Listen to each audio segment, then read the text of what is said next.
Ce sans-abri n'avait même pas de quoi manger. Mais avec les aumônes qu'il avait économisées pendant plusieurs jours, il a acheté un jeu de cartes d'écriture manuscrite en anglais. Il est allé payer à la caisse. Mais son odeur a mis la fille mal à l'aise. « Maman, ça sent mauvais ?» Willy a consciencieusement posé les cartes et l'argent au comptoir, demandant à la femme de l'aider à payer. Puis il s'est retourné pour sortir. Après avoir payé, la mère de la fille a donné les cartes à Willy. Pourquoi voulait-il acheter ce jeu de cartes? Tout ça remonte à quand il a trouvé un journal intime à moitié brûlé. C'est justement ce journal qui a changé sa vie. La propriétaire du journal était une petite fille. Willy y a vu la solitude de la fille. Entre les lignes se dégageait une profonde tristesse. Mais à part la première page, le reste était une écriture manuscrite qu'il ne comprenait pas. Avec ce jeu de cartes d'écriture manuscrite, la lecture de la suite par Willy est devenue un peu plus facile. Ce à quoi il ne s'attendait pas, c'est que la fille avait peur du tonnerre, tout comme Willy. À ce moment-là, un coup de tonnerre a soudain retenti. Il s'est recroquevillé dans son étroite boîte en carton. Willy serrait fort le journal contre lui. Pour lui, ce n'était pas juste un journal, c'était plus comme un vieil ami. Il dormait habituellement le jour, car la nuit, il y avait toujours des attaques soudaines.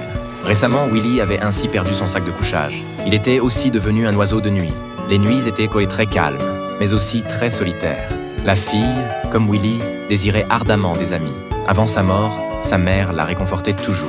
Dès que la fille serait seule, elle enverrait un ange pour l'étreindre. Mais cet ange n'est jamais apparu. Ce soir-là, une voiture s'est garée là. 2 jeunes gars voulaient que ces gens se battent. Le gagnant remporterait $50. Willy voulait juste venir voir l'animation, mais il ne s'attendait pas à être bousculé par un costaud noir derrière lui. Willy a été pris par surprise, mais au final, c'est quand même lui qui a remporté ce duel.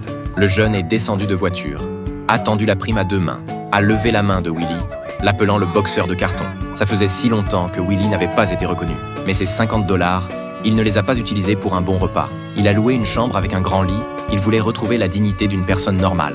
Il a lavé toute la boue sur lui, s'est allongé sur le lit pour regarder la télé, en buvant du cola et en mangeant des snacks, mais au final, il a quand même dormi par terre. En sortant de l'hôtel, Willy a vu un handicapé qui poussait péniblement son fauteuil roulant. Willy voulait l'aider, mais l'homme a froidement refusé. Willy a changé d'approche, lui demandant s'il connaissait l'écriture manuscrite, s'il aidait Willy à lire ce journal. Il l'aiderait à aller où il voulait. L'homme s'appelait Jack. C'était un soldat à la retraite, qui avait été pris en photo avec le président. Et là, il voulait aller au mont-de-piété, mettre en gage la médaille qui prouvait la confiance gagnée avec ses jambes. Mais ce qu'il ne pouvait pas accepter, c'est que pour sa médaille, Purple Heart gagnait avec ses jambes. Le patron du mont-de-piété n'a donné que 15 misérables dollars. Il était fou de rage. Finalement, il est parti en râlant, défendant sa dignité et se plaignant d'avoir donné son corps à son pays, mais d'avoir été abandonné. À ce moment-là, 2 personnes solitaires